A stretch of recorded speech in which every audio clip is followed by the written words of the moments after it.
Assalamualaikum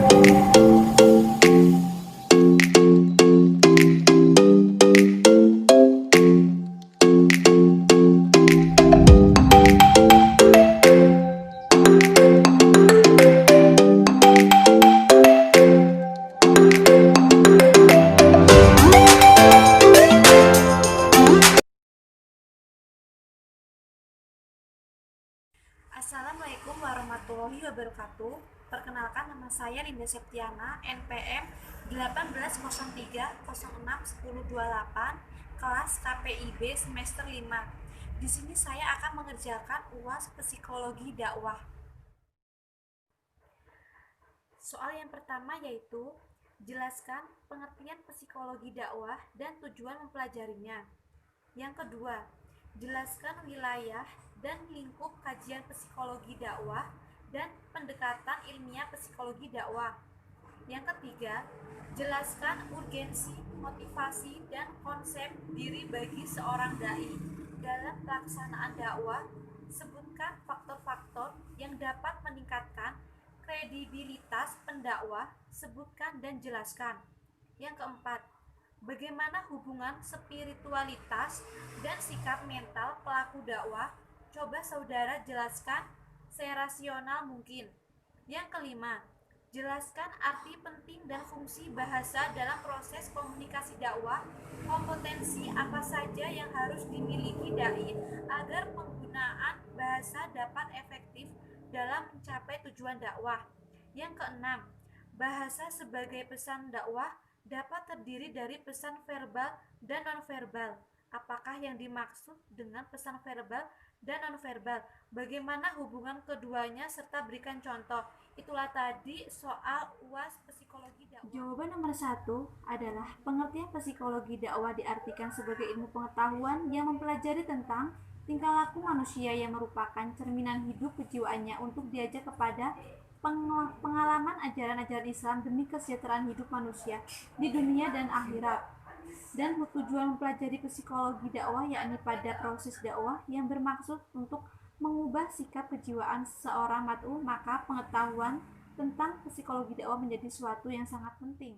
Jawaban nomor 2 yaitu psikologi merupakan disiplin ilmu yang memusatkan perhatian dalam pembahasan mengenai manusia dan tingkah lakunya sebagai individu dan perilakunya dalam berhubungan dengan masyarakat.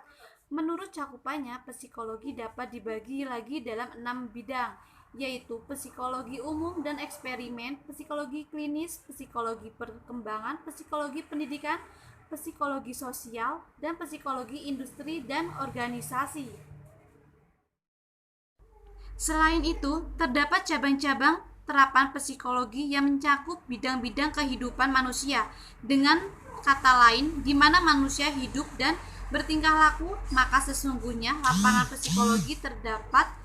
Diansa. Jawaban nomor 3 yaitu urgensi motivasi bagi seorang dai, yakni menggerakkan atau memacu objek dakwah atau mad'u agar timbul kesadaran membawa perubahan tingkah laku sehingga tujuan dakwah dapat tercapai. Dan konsep diri dari dalam berdakwah yakni dai harus mengenali dirinya sendiri, dan itu bisa diketahui lewat informasi yang diberikan oleh seorang terhadap sang dai. Faktor-faktor yang meningkatkan kredibilitas sang pendakwah.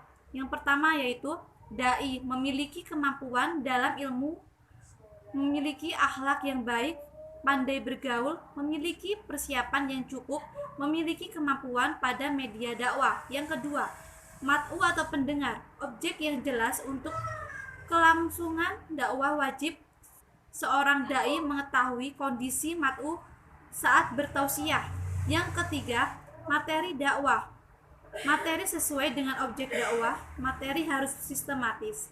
Yang keempat, media dakwah, yaitu media yang biasanya digunakan untuk berdakwah. Yang kelima, metode dapat menggunakan metode yang baik dan sesuai dengan kondisi mad'u. Yaitu spiritualisme di dalam agama adalah kepercayaan atau praktik-praktik yang berdasarkan kepercayaan bahwa jiwa-jiwa yang terangkat saat meninggal tetap bisa mengadakan hubungan dengan jasad Hubungan ini umumnya dilaksanakan melalui seorang medium yang masih hidup. Ada keterlibatan emosional yang kuat, baik pada penolakan maupun penerimaan terhadap spiritualisme.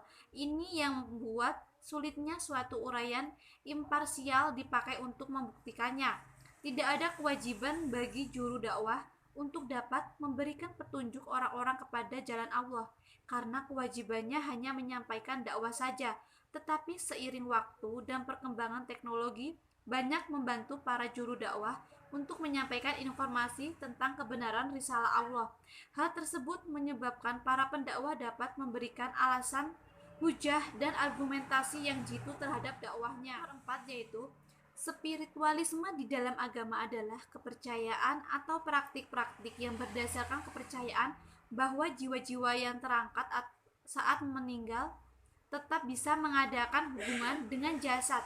Hubungan ini umumnya dilaksanakan melalui seorang medium yang masih hidup. Ada keterlibatan emosional yang kuat, baik pada penolakan maupun penerimaan terhadap spiritualisme. Ini yang membuat sulitnya suatu uraian imparsial dipakai untuk membuktikannya. Tidak ada kewajiban bagi juru dakwah untuk dapat memberikan petunjuk orang-orang kepada jalan Allah, karena kewajibannya hanya menyampaikan dakwah saja. Tetapi seiring waktu dan perkembangan teknologi, banyak membantu para juru dakwah untuk menyampaikan informasi tentang kebenaran risalah Allah. Hal tersebut menyebabkan para pendakwah dapat memberikan alasan, hujah, dan argumentasi yang jitu terhadap dakwahnya. Jawaban nomor 5 yaitu arti penting dan fungsi bahasa. Dalam proses komunikasi bahasa, bahasa berfungsi sebagai alat untuk berkomunikasi. Oleh sebab itu, bahasa sangat penting keberadaannya karena selain untuk alat berkomunikasi, bahasa juga sebagai metode pembelajaran pada lingkup bahasa itu sendiri. Hal yang harus dimiliki seorang dai agar penggunaan bahasa tetap efektif dalam mencapai tujuan dakwah adalah penguasaan berbagai macam bahasa, karena saat sang komunikator dan komunikan menggunakan bahasa yang sama, maka pesan akan tersampaikan dengan baik. Jawaban nomor 6 yaitu komunikasi verbal adalah komunikasi dalam bentuk lisan atau tulisan. Sedangkan nonverbal adalah komunikasi yang umumnya menggunakan bahasa tubuh seperti gerakan tangan, raut wajah, gelengan kepala, tanda, tindakan, dan sebagainya. Hubungan yakni pesan nonverbal digunakan sebagai pelengkap dalam komunikasi verbal. Contohnya, ketika seseorang mengatakan kata-kata dengan unsur amarah, maka didukung dengan raut wajah yang marah pula. Sekian, itulah jawaban UAS saya. Saya akhiri. Wassalamualaikum warahmatullahi wabarakatuh.